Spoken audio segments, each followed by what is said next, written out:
Hello दोस्तों, मैं हूं नीरज और आप देख रहे हैं स्टडी कॉमर्स। और आज हम इस वीडियो में मर्केंटाइल लॉ से रिलेटेड कुछ इंपॉर्टेंट एमसीक्यू डिस्कस करेंगे जो कि आपके जून 2023 एग्जाम में पूछा गया है। ये है शिफ्ट 1। अब आइए क्वेश्चन डिस्कस करते हैं। फर्स्ट क्वेश्चन कह रहा है the doctrine of caveat emptor applies in which of the following situation. आपको बताना है कि मर्केंटाइल लॉ, जिसको हम बीआरएफ भी कहते हैं, बिजनेस रेगुलेटरी फ्रेमवर्क, उसमें एक प्रिंसिपल है, एक डॉक्ट्राइन है जिसको बोलते हैं कैविएट इम्पिटर। आपको बताना है कि ये जो कैविएट इम्पिटर प्रिंसिपल है वो किस सिचुएशन में यूज किया जाता है। एक बार ऑप्शन देख लेते हैं। पहला ऑप्शन कह रहा है when goods are sold by description. जब जो गुड्स है वो डिस्क्रिप्शन के थ्रू बेचा गया हो। डिस्क्रिप्शन का क्या मतलब है कि गुड्स के बारे में आपको बताया जा रहा है कि उसकी क्वालिटी कैसी है, प्लेस ऑफ ओरिजिन कहाँ से है, मतलब कहाँ से बनाया गया है, शिपमेंट के बारे में बताया गया है, मोड ऑफ पैकिंग के बारे में बताया गया है। दूसरा है when goods are sold by sample. अगर आपको कोई बल्क में कुछ खरीदना है तो आप सबसे पहले क्या करते हो, सैंपल ले लेते हो। कुछ चीज़ें छोटे मात्रा में उसको आप टेस्ट कर लेते हो। जैसे अगर आपको 100 किलो चीनी खरीदना है तो आप 100 ग्राम 50 ग्राम टेस्ट कर लेते हो कि कैसा सैंपल है, उसे के थ्रू आप बल्क में खरीदते हो। तीसरा देखते हैं when goods are sold under implied conditions and warranty. Implied condition और वारंटी के अंतर्गत अगर गुड सोल्ड किया गया है तब। इम्प्लाइड कंडीशन का क्या मतलब है कि कुछ इसेंशियल्स होते हैं जिनका होना बहुत ज़रूरी है किसी भी कॉन्ट्रैक्ट को पूरा करने के लिए, उनका होना कंपलसरी है। जैसे अगर कोई भी सेलर है वो गुड्स सेल कर रहा है तो उसके पास पूरा जो टाइटल है वो होना चाहिए, तभी वो आपको टाइटल ट्रांसफ़र कर सकता है। टाइटल का क्या मतलब है, ओनरशिप। यानी कि जब भी आप गुड्स परचेस कर रहे हो तो आपको ओनरशिप ट्रांसफ़र होना ज़रूरी है। और वारंटी का क्या मतलब है, जो कि है सेकेंडरी, जिसको हम बोलते हैं कोलेट्रल। मतलब जो इसेंशियल तो नहीं है बट ये कस्टम है। जैसे इम्प्लाइड कंडीशन का क्या मतलब है, सपोज कर लेते हैं कि अगर आप कोई फ़ोन खरीदते हो और फ़ोन में आपकी जो रिक्वायरमेंट है वो ये है कि कम से कम 16 आवर का बैटरी बैकअप होना चाहिए, तो वारंटी क्या होगा, वारंटी होगा कि 8 आवर्स तो कम से कम चलना चाहिए। कस्टम मिनिमम जो है ये तो होना ही चाहिए इस फ़ोन में। ठीक है, तो क्या ऐसी परिस्थिति में हम कैविएट इम्पिटर लगाएंगे। आखिरी है when the buyer does not intimate the purpose to the seller and depends upon his own skill and judgement. या जब बायर जो है अपना पर्पस सेलर को नहीं बताता और अपने खुद के स्किल और जजमेंट पे वो डिपेंड करता है, जो भी वो डिसीजन ले रहा है, जो भी प्रोडक्ट परचेस कर रहा है। तो देखिए कैविएट इम्पिटर जो है इसके बारे में बात किया गया है under section 16 of the sales of goods act 1930। 1930 के अंतर्गत सेक्शन 16 में हम कैविएट इम्पिटर के बारे में बात करते हैं। कैविएट इम्पिटर का क्या मतलब है, लेट द बायर बीवेयर। मतलब जब बायर कोई भी चीज़ परचेस कर रहा है तो उसे सावधान रहना चाहिए, अलर्ट रहना चाहिए वाइल परचेसिंग द गुड्स। ठीक है, जब भी वो गुड्स परचेस कर रहा है उसे ध्यान रखना चाहिए कि जो भी आर्टिकल वो परचेस कर रहा है उसकी क्वालिटी, उसकी फिटनेस जो है वो खुद से चेक करें। किसी भी तरीके से सेलर जो है वो रिस्पॉन्सिबल नहीं ठहराया जा सकता एक बायर के गुड्स के सिलेक्शन में। अगर एक बायर है, कोई अपने पसंद का गुड्स वो परचेस कर रहा है तो ऐसे कंडीशन में बायर जो है वो खुद रिस्पॉन्सिबल होगा कि वो क्या परचेस कर रहा है। ठीक है, तो अब देखते हैं कैविएट इम्पिटर जो है वो किस सिचुएशन में यूज़ किया जाएगा। पहला दिया है when goods are sold by description. देखिए अगर सेलर ने कोई डिस्क्रिप्शन दिया है, सपोज कर लेते हैं कि सेलर ने ये बोला कि जो फ़ोन आप परचेस कर रहे हो वो मेड इन इंडिया है। ठीक है, और आपने जब वो गुड्स रिसीव किया तो वो मेड इन चाइना निकला, तो ऐसे कंडीशन में जो रिस्पॉन्सिबिलिटी होगी वो सेलर की होगी। तो कैविएट इम्पिटर यहाँ पे हम नहीं अप्लाई कर सकते क्योंकि यहाँ पे रिस्पॉन्सिबिलिटी सेलर की हो जाएगी। नेक्स्ट है when goods are sold by sample. अगर गुड्स जो है वो सैंपल में दिया गया है, उसके बाद आपने बड़े बल्क में परचेस किया है, तो अगर सैंपल से मैच नहीं करता है, जो भी बल्क आपने परचेस किया है वो सैंपल से मैच नहीं करता, तो यहाँ पे भी सेलर रिस्पॉन्सिबल होगा। तो यहाँ पे भी हम कैविएट इम्पिटर नहीं लगा सकते। नेक्स्ट है when goods are sold under implied conditions and warranty. देखिए जब इम्प्लाइड कंडीशन या वारंटी होता है तो ऐसे कंडीशन में भी जो है वो सेलर को ही हम रिस्पॉन्सिबल ठहराते हैं, क्योंकि इम्प्लाइड कंडीशन का क्या मतलब है कि जो इसेंशियल्स हैं, जो ज़रूरी चीज़ है, वो चीज़ तो सेलर देगा ही देगा आपको प्रोडक्ट के साथ, और वारंटी भी आपको उसी के साथ मिलेगी। वारंटी का मतलब क्या है, कोलेट्रल, कस्टम्स। ठीक है, वो चीज़ें आपको मिलेंगी। अगर वो चीज़ नहीं मिल रही है तो सेलर ही रिस्पॉन्सिबल होगा। आखिरी ऑप्शन देखते हैं, लिखा है when the buyer does not intimate the purpose to the seller and depends upon his own skill and judgement. जब बायर अपना पर्पस नहीं बताता है सेलर को कि हम जो प्रोडक्ट परचेस कर रहे हैं वो किस पर्पस से परचेस कर रहे हैं, और वो अपने खुद के स्किल और जजमेंट का इस्तेमाल कर रहा है प्रोडक्ट को परचेस करने में, तो ऐसे में अगर जो बायर है अगर उसका पर्पस पूरा नहीं होता है तो कभी भी सेलर जो है वो रिस्पॉन्सिबल नहीं होगा। ऐसे सिचुएशन में जो बायर है वही रिस्पॉन्सिबल होगा, और यहीं पे हम कैविएट एम्बेटर जो प्रिंसिपल है इसका यूज़ करेंगे, उसको अप्लाई करेंगे, क्योंकि कैविएट एम्बेटर जो है वो ये कहता है let the buyer be aware, यानी बायर को कुछ भी खरीदने से पहले उसकी जांच पड़ताल कर लेनी चाहिए खुद से। The seller is no way responsible for the selection of goods made by the buyer. कोई भी सिलेक्शन अगर बायर खुद से अपने मन से करता है तो उसके लिए सेलर रिस्पॉन्सिबल नहीं होगा। तो कैविएट एम्बेटर इसी फोर्थ ऑप्शन में इसको हम अप्लाई करेंगे। तो फर्स्ट का करेक्ट आंसर हो जाएगा डी। अब आइए नेक्स्ट क्वेश्चन देखते हैं। A sells a mobile phone to B. Diagram बनाते रहते हैं। ए है, इसने बी को मोबाइल फ़ोन सेल किया है, ठीक है। A minor who is pay for it by his cheque. B जो है वो एक माइनर है और इसने चेक से ए को पे किया है, पेज बाय चेक, ठीक। A endorses the cheque to C. A जो है इसने सी को इंडोर्स कर दिया है, endorses the cheque to C, ठीक है। Who takes it in good faith and for value. The cheque is dishonoured on presentation. C जो है ये सपोज कर लेते हैं ये बैंक गया और उसने चेक को प्रेजेंट किया, प्रेजेंटेड इन बैंक, और ये चेक जो है वो डिसऑनर्ड हो गया, ठीक है। Can C enforce payment of the cheque. क्या यहाँ पे जो सी है वो इन्फोर्स कर सकता है पेमेंट के लिए?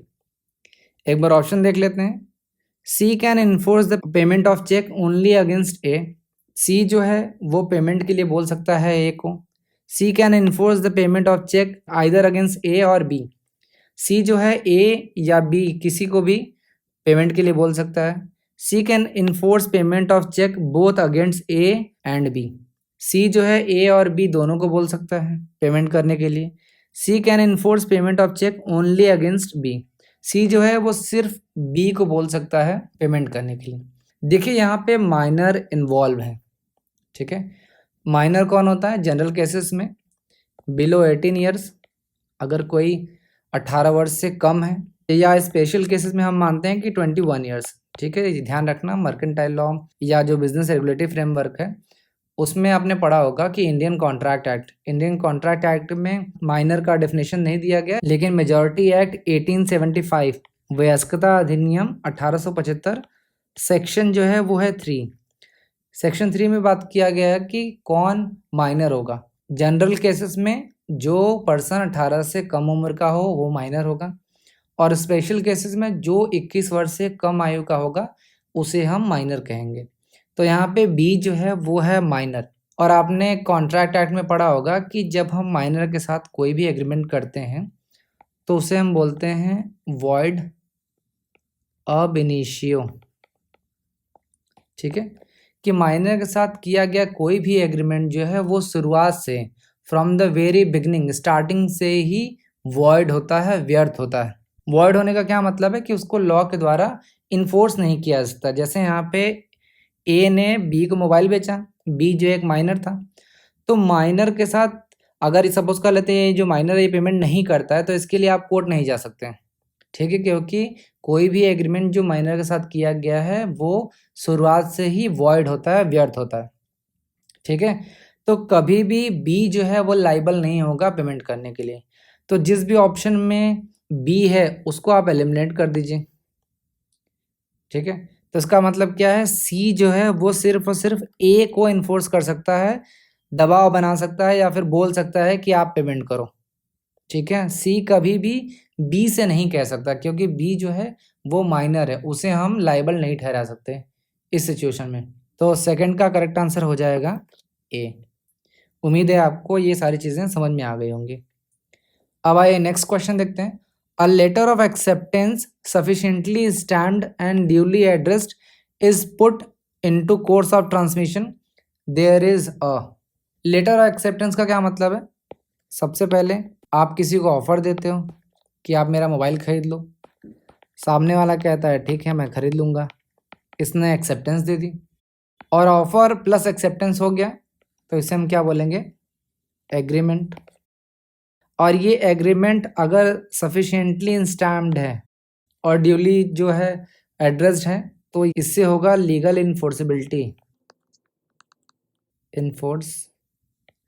लीगल इन्फोर्सिबिलिटी हो जाएगा। और जहाँ लीगल इन्फोर्सिबिलिटी होता है वहाँ पे हम बोलते हैं कि ये जो कॉन्ट्रैक्ट है वो वैलिड है।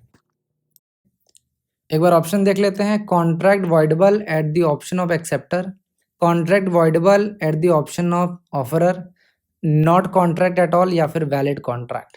देखिए, जब कोई भी लेटर ऑफ एक्सेप्टेंस मिलता है और वो सफिशिएंटली स्टैम्प्ड होता है, ड्यूली एड्रेस्ड होता है, तब इसे हम बोलते हैं वैलिड कॉन्ट्रैक्ट, क्योंकि जैसे ही ऑफर प्लस एक्सेप्टेंस होता है वो एग्रीमेंट बन जाता है। और अगर अच्छी तरीके से आपने स्टैम्प किया हुआ है तो उसमें लीगल इन्फोर्सिबिलिटी आ जाता है। लीगल इन्फोर्सिबिलिटी आपने पढ़ा होगा सेक्शन 2H में, जो बात करता है कॉन्ट्रैक्ट की। कॉन्ट्रैक्ट क्या होता है? An agreement enforceable by law is a contract. कोई भी एग्रीमेंट जो लॉ के द्वारा इन्फोर्स किया जा सकता हो उसे हम कॉन्ट्रैक्ट कहेंगे। फॉर एग्जाम्पल, ए ने बोला कि आप मेरी बाइक परचेज कर लो 10,000 रुपये में बी से। बी ने बाइक परचेज कर लिया लेकिन सिर्फ 5,000 रुपया दिया। कुछ महीने वेट करने के बावजूद भी बी ने ए को पैसा वापस नहीं किया, तो इस कंडीशन में ए जो है वो कोर्ट में जा सकता है। इसे ही हम इन्फोर्सिबल बाय लॉ कहते हैं, यानी कि वो कानून का सहारा लेके वो पैसा वापस मांग सकता है। तो वापस से क्वेश्चन पे आते हैं, इसको हम बोलेंगे वैलिड कॉन्ट्रैक्ट। तो थर्ड का करेक्ट आंसर हो जाएगा डी। अब आए नेक्स्ट क्वेश्चन देखते हैं। Arrange the following step in logical sequence in records dishonouring negotiable instrument. अब एक जो निगोशिएबल इंस्ट्रूमेंट है, चाहे आपका बिल्स ऑफ एक्सचेंज हो, प्रोमिसरी नोट हो या चेक हो, इसको आपको बताना है कि अगर ये डिसऑनर हो रहे हैं तो कौन से लॉजिकल सीक्वेंस को हम फॉलो करेंगे। ऑप्शन देख लेते हैं। Noting, compensation, protesting, notice of dishonour, penalties. ये आपके सामने ऑप्शन दिए गए। देखिए, सबसे पहले तो डिसऑनर समझ लो क्या होता है। डिसऑनर का मतलब क्या होता है? रिफ्यूज टू एक्सेप्ट और पे। सपोज कर लीजिए ए ने कोई पेमेंट किया बी को, ठीक है, प्रोमिसरी नोट के थ्रू हम जान लेते हैं यहाँ पे प्रोमिसरी नोट, ठीक है। बी ने सी को ये इंडोर्स कर दिया। अब सी जो है ये बैंक में गए, ठीक है, प्रोमिसरी नोट लेके, लेकिन बैंक ने ये पेमेंट करने से मना कर दिया, ठीक है। तो इसे हम क्या बोलेंगे? डिसऑनर हो गया निगोशिएबल इंस्ट्रूमेंट। तो आपको सीक्वेंस बताना है। तो सबसे पहले क्या करेंगे, सी जो है वो बी को नोटिस देंगे, नोटिस ऑफ डिसऑनर, कि भैया आपने जो प्रोमिसरी नोट दिया था, आपने जो निगोशिएबल इंस्ट्रूमेंट दिया था वो डिसऑनर हो गया। ये इन्फॉर्मेशन आप बी को देंगे। अब ये बी को हम क्यों इन्फॉर्मेशन ये दे रहे हैं? ताकि हम उसको लायबल ठहराया जा सके, हम उसको इसके लिए जिम्मेदार ठहरा सकें कि भाई आपने जो निगोशिएबल इंस्ट्रूमेंट दिया था वो डिसऑनर हो गया, तो आपको वापस से देना पड़ेगा। तो पहला हो जाएगा नोटिस ऑफ डिसऑनर। बाकी जो भी ऑप्शन है इसको आप एलिमिनेट कर सकते हैं। सेकंड होता है नोटिंग। नोटिंग का मतलब क्या है? ये ऑथेंटिक और ऑफिशियल प्रूफ होता है कि आपका जो निगोशिएबल इंस्ट्रूमेंट है वो आपका डिसऑनर हो गया है। तो सेकंड जो स्टेप होता है वो होता है नोटिंग करने का। थर्ड होता है प्रोटेस्ट, जिसको हम प्रोटेस्टिंग भी कहते हैं। इसमें क्या होता है? नोटरी पब्लिक जो होता है वो एक सर्टिफिकेट इशू कर देता है, ठीक है, सर्टिफिकेट इशू कर देता है। और ये एक फॉर्मल सर्टिफिकेट होता है जिसमें ये बताया जाता है कि जो आपका निगोशिएबल इंस्ट्रूमेंट है वो डिसऑनर हो गया है। यहाँ पे ध्यान रखिएगा कि जो इनलैंड बिल है उनके लिए ये कंपलसरी नहीं होता है। प्रोटेस्टिंग कराना इनलैंड बिल के लिए कंपलसरी नहीं होता। ये बहुत इंपॉर्टेंट पॉइंट है, ध्यान रखना। प्रोटेस्ट के बाद होता है कंपनसेशन। जो भी कंपनसेशन बनेगा वो आपको देना होगा, जो पेनल्टीज बनेंगी वो आपको देना होगा, ठीक है। तो ये करेक्ट सीक्वेंस है। तो फोर्थ का करेक्ट आंसर हो जाएगा ए। अब आइए नेक्स्ट क्वेश्चन देखते हैं। On attaining the age of majority a minor's agreement, जब एग्रीमेंट किया गया एक पर्सन के द्वारा वो माइनर था, लेकिन अब वो मेजॉरिटी उसने एज ऑफ मेजॉरिटी जो है वो गेन कर ली है, अटेन कर ली है, तब जो माइनर के द्वारा एग्रीमेंट किया गया था उसे हम क्या कर सकते हैं? ऑप्शन है can be ratify by him. Ratify का क्या मतलब है? कन्फर्मेशन, ठीक है, उसकी पुष्टि की जा सकती है। Can not ratify by him, पुष्टि नहीं की जा सकती। बिकम वॉइड, वॉइड हो जाएगा, या फिर ये वैलिड होगा। देखिए, ratification is not possible in case of minor. अगर कोई माइनर है, उसने एग्रीमेंट कर लिया, फिर वो मेजॉरिटी का जो एज है वो अचीव कर लिया। जनरल केसेस में 18, स्पेशल में 21, ठीक है, ये मैंने आपको बताया। तो जब वो मेजर हो जाएगा तो वो अपने किसी भी एग्रीमेंट को रेटिफाई नहीं कर सकता। क्यों नहीं कर सकता? बिकॉज माइनर के साथ किया गया कोई भी एग्रीमेंट जो है वो वॉइड होता है। मैंने आपको अभी बताया, वॉइड ऑफ इनिशियो, यानी कि from the very beginning, starting से ही कोई भी एग्रीमेंट अगर माइनर के साथ किया गया है तो वो वॉइड होगा, जिसको हम बोलते हैं व्यर्थ, जिसका कोई अर्थ ना हो। इसमें लीगल इन्फोर्सिबिलिटी नहीं होती है, यानी कोर्ट में आप इसके लिए नहीं जा सकते। जैसे आपने देखा जो निगोशिएबल इंस्ट्रूमेंट था जिसमें बी जो है उसने चेक से पेमेंट किया था, तो वहाँ पे वॉइड हो गया। इसी तरीके से जब एक माइनर के साथ कोई भी एग्रीमेंट किया गया था तो वो वॉइड होता है, और एक वॉइड एग्रीमेंट को रेटिफाई नहीं किया जा सकता, उसकी पुष्टिकरण या फिर कंफर्मेशन नहीं की जा सकती, ठीक है। तो फिफ्थ का करेक्ट आंसर हो जाएगा B, can not be ratify by him. अब आइए आज का लास्ट क्वेश्चन देखते हैं। An agent is personally liable to third parties in which of the following situation. एक एजेंट जो होता है वो पर्सनली लाइबल होता है थर्ड पार्टी को कौन कौन सी सिचुएशन में? आपके ऑप्शन है, if an agent act for undisclosed principal, trade usages and custom makes agent personally liable, if agent sign a contract in the principal's name, if an agent work for a foreign principal. आपके option है A B and C only, A B and E only, C D and E only, B C and D only. तो सबसे पहले आपको पता होना चाहिए कि कॉन्ट्रैक्ट ऑफ एजेंसी क्या है। एजेंसी का क्या मतलब है कि प्रिंसिपल और एजेंट का जो रिलेशनशिप होता है उसे हम एजेंसी बोलते हैं। Relationship between agent and principal is called agency. तो आपने एक कॉन्ट्रैक्ट ऑफ एजेंसी अगर ढंग से पढ़ा होगा तो उसमें आपने देखा होगा कि एक प्रिंसिपल होता है, एक एजेंट होता है और एक थर्ड पार्टी होता है। मैं आपको सिंप्लिसिटी के लिए एक एग्जाम्पल से समझाने की कोशिश करता हूँ। फॉर एग्जाम्पल, ताज होटल है, ए मान लेते हैं ताज होटल है, बी जो है ये booking.com है, ये है सी को मान लेते हैं थर्ड पार्टी सिंप्लिसिटी के लिए। आप अपने आप को थर्ड पार्टी यहाँ पे मान सकते हो, ठीक है। ताज होटल का क्या है? होटल है, ये मेन मालिक है, तो इसे हम क्या बोलेंगे? प्रिंसिपल। booking.com क्या है? एजेंट, क्योंकि प्रिंसिपल जो है वो एजेंट को बताता है कि आप मेरे बिहाफ पे काम करो, और आप जो है वो थर्ड पार्टी। तो प्रिंसिपल एजेंट कौन होता है? एक पर्सन जो किसी दूसरे के बदले में काम कर रहा है उसे एजेंट कहेंगे। अब यहाँ पे booking.com जो है वो ताज होटल है, उसके बिहाफ पे काम कर रहा है, तो booking.com जो है वो एजेंट हो जाएगा, और जिसको रिप्रेजेंट कर रहा है उसे हम क्या कहेंगे? प्रिंसिपल। यहाँ पे booking.com रिप्रेजेंट कर रहा है ताज होटल को, तो ताज होटल क्या हो जाएगा? प्रिंसिपल हो जाएगा। अब देखिए, जो भी काम एजेंट कर रहा है उसके लिए लाइबल तो होगा प्रिंसिपल, क्योंकि प्रिंसिपल के बिहाफ पे ही कर रहा है। लेकिन कुछ ऐसी सिचुएशंस हैं जहाँ पे जो एजेंट है वो लाइबल होगा to the third party. Section 230 of the Indian contract act 1872 उसमें कहा गया है कि जनरल केसेस में जो एजेंट है उसकी कोई भी लायबिलिटी नहीं बनती है टू द थर्ड पार्टी, ठीक है, क्योंकि वो प्रिंसिपल के बिहाफ पे काम कर रहा है और वही प्रिंसिपल जो है वो लाइबल होगा। लेकिन कुछ स्पेशल केसेस हैं जिसमें जो एजेंट है वो लाइबल होगा टू द थर्ड पार्टी। वो कौन कौन सा है वो हम एक बार देख लेते हैं। सबसे पहला ऑप्शन लिखा है, if an agent act for an undisclosed principal. अगर जो एजेंट है उसने अनडिस्क्लोज्ड प्रिंसिपल के लिए काम कर रहा है, एक्ट कर रहा है, यानी जो प्रिंसिपल है उसके बारे में कुछ जानकारी नहीं है, वो छिपा रहा है कि हमारा जो प्रिंसिपल है वो कौन है, तो जब प्रिंसिपल नहीं है तो रिस्पॉन्सिबल कौन ठहराया जाएगा? एजेंट। तो पहला जो है ऑप्शन सही है।